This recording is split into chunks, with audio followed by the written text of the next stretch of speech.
I'm Chris. And we are Limited Mobility Unlimited Miles. So this is our third installment of our of our motorcycle wreck story. So we left you last time where did we stop last time? You were in the hospital. I don't know if I was alive or dead. Oh, that's right. I had just found out that Chris was still alive. So there aren't going to be any really good stopping points going forward. So I'm just we'll just talk for a while. Mostly it's going to be me because Chris doesn't remember much till a few months down the road. But I'm just going to talk for a while and then we'll stop until next week. And I did want to say that we are inside recording tonight instead of outside by the fire, which we normally would be, because our campground has been invaded by children who are very loud. So we thought you'd be able to hear us better in here. And it's hot. I don't think it's too hot, but Chris says it's hot. Okay, so Gage is with me. I'm in the hospital. I've just found out all my injuries, all Chris's injuries. And so now I have to start trying to figure out what happens next. Oh, and one thing, I don't remember if I mentioned this, but I want to mention it now because it plays into what comes later. When we were after the wreck, I was on the ground. The paramedics had just got there. They were talking to me, and I remember specifically telling them, "Don't take me to this hospital, take me to that hospital." And I'm not going to say the hospital names because I'm not trying to shame anybody, but I knew what hospital I wanted to go to. And so it just kind of goes to my state of mind through all this. I was, obviously dealing with a lot of trauma and emotions and all of that, but I was still very on top of everything and making sure everything was taken care of as far as we go. Okay, so anyway, so Gage is there. So the days kind of run together at this point. Because he's in the hospital and we don't talk to each other for a week. So at this point, he's in the hospital. I'm communicating with his kids to, kind of figure out what's going on. I would call and talk to the nurses and try to get some information from them. And the most difficult part about all of this was that because Chris was so out of it, no fault of his own, that's just what happened because of his injuries and what he had to go through. But it kind of left everything on me. I was having to coordinate everything. I was having to, and I say I guess his kids were there. I could have just been you know what? You do you, and I'm gonna deal with me over here. Let me know when he's coherent. But that's just not who I am. So I was kind of just trying to make sure I knew what was going on and make sure he was well taken care of. He was in a different state than I was. So that was adding a lot of extra stress to me. And then I had the stuff on my end that I had to do. I still work full time, and so I had to figure out my FMLA and short-term disability and all of these things. So there was a lot of moving pieces just straight out of the gate. They don't give you any time to take a breath. And I did have help. My bestie, Stephanie Conway, she was there every step of the way with me. I love you, Steph. Carla Mize also helped me so much. And then at that time, my mom was there every day, and she helped me. But there'll be a story about my mom to come. But at this point, she's there with me every day. She's helping me, and that was just kind of what was going on. And of course, my kids, they were there too. And they, like I said, Jake was at the house taking care of the house and the dogs and all of that mess, and Tanner and Gage were, running errands and making sure this and that. It took a village, and I'm so grateful for the people in my life. One thing before I go any further, I want Chris to tell you the story. I felt really disconnected with what was going on with Chris. And so I asked my son Gage, because him and Chris are pretty close, I asked him if he would go to Springfield and visit him. It's about, a 2-hour drive, hour and a half, 2 hours. I said, will you please go up there? If you're seeing a little weeble right now, one of our dogs just walked into our whatever that's called. Tripod. Anyway, so I asked him, I said, will you please just go up there and see him? I said, I'm just so worried. And this was after Chris woke up. So this would have been like at least day 7, 8, 9, somewhere in there. And so I'm going to let you tell that story. Well, up until Gage and Ashley got there, I really didn't remember a whole lot. And when I've been having these nightmares and delusions would be a good word. And I thought the nurses in the hospital was taking me out of the hospital, and I couldn't walk or anything, and they was making horror videos of me for YouTube. And was that before, when Gage and them, did I pull my I don't know. apparatus You out? had a period of, I want to say like a good 2 to 3 weeks where you were just completely out of touch with reality.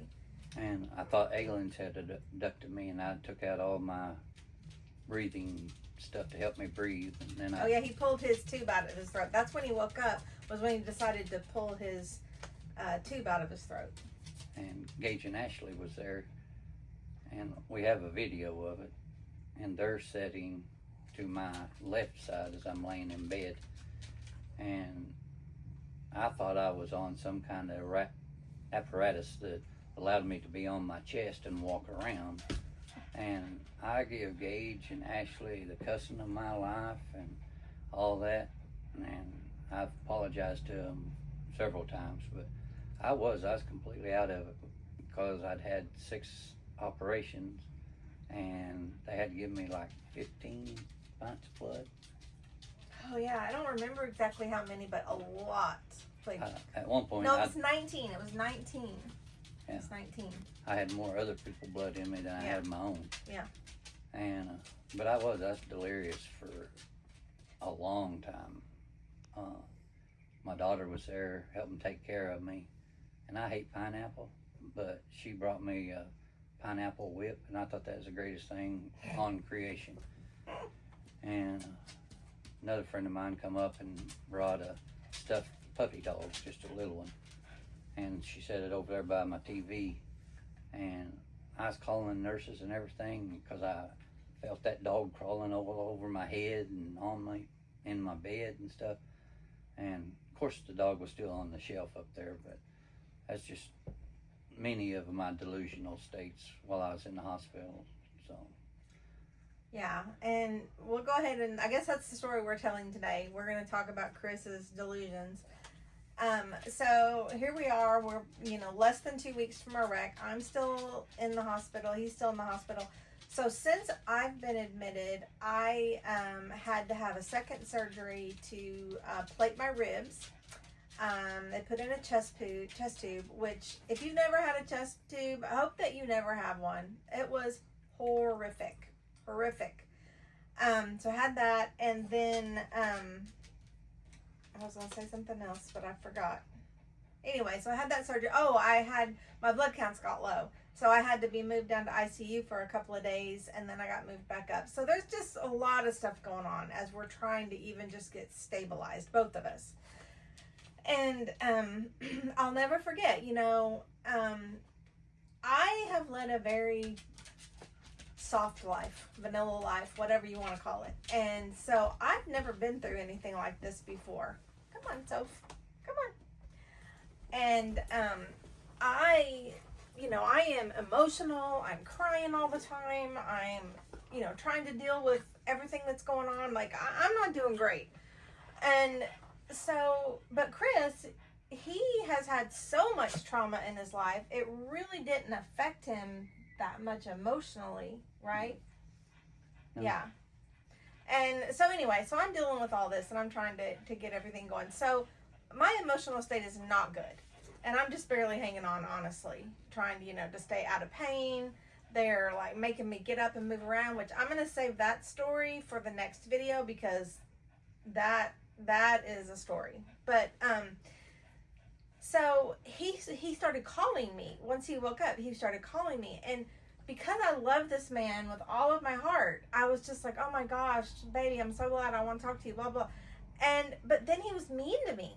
he would like call me and start yelling at me, and he never yells. This man barely raises his voice, and he's like yelling at me like, why aren't you here? Why aren't you taking care of me? I'm up here all by myself. And then he'll go off into all his delusions about, you know, the aliens in the corner or whatever it was. And I was just distraught because, like, I was like, I wanted to help him so much. That's who I am. I want to help people. I am a nurse. I want to take care of people. I want to make you feel better.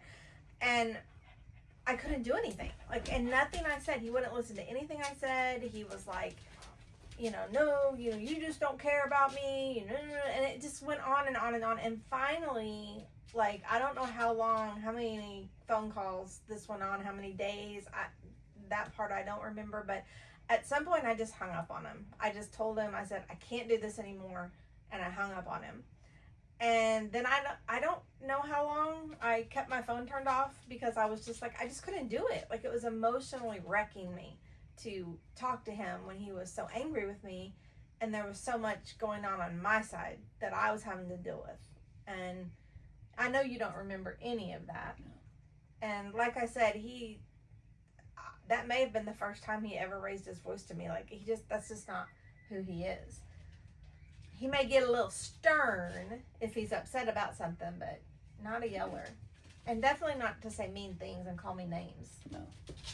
So, that was really rough. And so during all of this, I was communicating with the nurse, and I was, trying to say, what is going on? Because I couldn't understand why he was so confused weeks after, the wreck. And they just kept telling me, well, he was intubated for a long time. Well, he's taking a lot of pain meds. Well, blah, blah. And before you ask, because I know you're thinking it, there was no head trauma. I told you in the first video we weren't wearing helmets, but there was no head trauma. He had all the scans, they did all the stuff, no head trauma. This wasn't anything to do with that. It was her, the nurse in Springfield. It was all due to the medications and being intubated for so long. So I just had to go with it, and I just did. I just kept trying, and I knew that Bailey was there, his daughter. I think Bailey was the only one that stayed a long time. Oh, tell the story about when Bailey had to turn around and come back. Oh, we're in Springfield, Missouri, at the hospital, and Bailey, she was in college at that time, wasn't she? She's in college, and I was laying in my bed, and it looked like a motel room, best of my recall, and she just left probably 10 or 15 minutes, I don't know, but she had just left, and I called her up, and I told her, I said, where'd you go? Going home. And something made me believe that I was looking out the window of my hospital room, and it looked like I was in Springdale, Arkansas, where we had our wreck, and I was looking over the football field and all that stuff, and when I came to my senses later, she came back just to be with me. Didn't you have to call Becky and have Becky call? Oh, yeah. Yeah, tell that part. I ended up having to call my ex-wife, and she ended up talking to Bailey, and Bailey turned around because her mom told her to come back and make sure I'm okay, and I did. I laid in bed looking out the window, and later on when I was kind of normal, I was looking out the window, and there wasn't even a football field or anything around there. It's just parking lots. But that's just how messed up I was, and I was for a long time. And it was terrible. It was really scary because I couldn't be there. I can't say that enough. I couldn't be there. I couldn't talk to the doctors. I couldn't see what was, I just couldn't be there. And it was really awful. On top of trying to deal with all of my stuff, I also want to give a huge shout out to my boss, Jennifer. I'm not going to say her full name because she may or may not want that out there, but she was so amazing. She visited me. She helped me with my paperwork for FMLA. Like, she was just over the top, and I am so thankful to have a boss like her, a person like her in my life, because she didn't have to do all that. And so this has kind of been like a ramble. I feel like we haven't really told much, but that's kind of the way it was at that time. Everything was just bizarro world. It was like, he was out of his mind. I was emotional and scared and worried about him and having a hard time focusing on myself because I was so worried about him. And I do want to tell one more story, then I'm going to cut it off. So I had this night nurse while I was there, and he was so good. And if I remembered his name, I would tell you because I loved him. But he took such good care of me, and he, as we were talking, we would talk, in the evening. When he came on shift, and it turned out he lived on the same road that I do. He was my neighbor, and I was like, yeah, he lived almost right across the street. And I was just like, oh my gosh. So that was really cool. And then I also had a CNA that was amazing. I also can't remember her name, but she was so good. She was so kind, TMI, but when you're taking a lot of painkillers, you get constipated. And I was in dire straits. And she was so kind to me during that time period, like helping me. And so I was just very well cared for. And, yeah, so those people were great. I wish I knew who they were now. I wish I could have said thank you. I wish I would have gone to my neighbor's house, but I didn't go to my neighbor's house because him and his wife both worked nights. And I was like, when do I go? I don't know what days they're working. I don't know when they're sleeping. I never did see them outside. So I never did go over, and I really regret that. But it's just weird, I've worked nights before, and to have somebody wake you up, like if you just worked the night before and you got to work that night, like it's hard enough to sleep during the day. So I don't know. But yeah, I hope y'all enjoyed this video. I feel like it was really rambling. If you have any questions or want me to clarify anything, or if you want me to say, Mel, that didn't make any sense, I'm going to need you to say that one more time. Please do so. Yeah. And where she was trying to take care of me, I don't know how long I was in the hospital at Springfield. I can't remember specifics either, but I think it was 2 months. I want to say 2 months. And then, he was in ICU for a good portion of that, and then... Yeah, and they had to put me on this hover round thing because I couldn't stand up or move because of my crushed pelvis. And we had a hard time getting me back to Arkansas. Oh, that's a whole nother story. We're not going to get into that right now. I just... Okay. But, yeah, it was definitely a test your marriage time, I guess you would say. And we pulled through it. We did it. I mean, it was awful, like I said, for him to talk to me the way he did, but I knew it wasn't him. I knew it wasn't him. When we just first met, I knew he was good, and he, wow, I had no idea how emotional I was going to get talking about this stuff. Wow, just trying to get through this one without crying, but I knew who he was. I knew he loved me. I knew this was not him, and I will say it would have been really nice to have had each other at that time, to be in the same hospital, for him to be coherent, for us to be together to some degree at least. But that's just not what happened. So we dealt with it. We got through it. We still love each other. Yeah. What else? Oh, We had to give up my motorcycle for an RV life, so that's why we're always talking on the road now, because we do have limited mobility. Yeah, limited mobility. So, yeah. So anyway, like I said, ask questions. We're about to head outside, build a fire, and we would love to hear from you. And if you haven't subscribed, subscribe, like this video. Give us some comments. We answer every single one.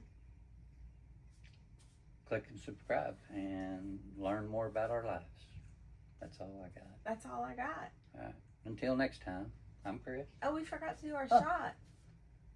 We done it a while ago. I know, but we usually do one at the end. Wow. Oh, I wanted to ask you too. this is what I was thinking. Chris and I always drink tequila, just straight tequila on the weekend, usually on Friday night. And I wanted to see if you would like to see something that was like a drink, a shot of the week or whatever. We're not like the sip the cocktails type. We like to take a shot, but we could certainly be enticed to, like, you know, drink something else or mix up a shot of some kind. Like, what's the name of a shot? Vegas Bomb or something?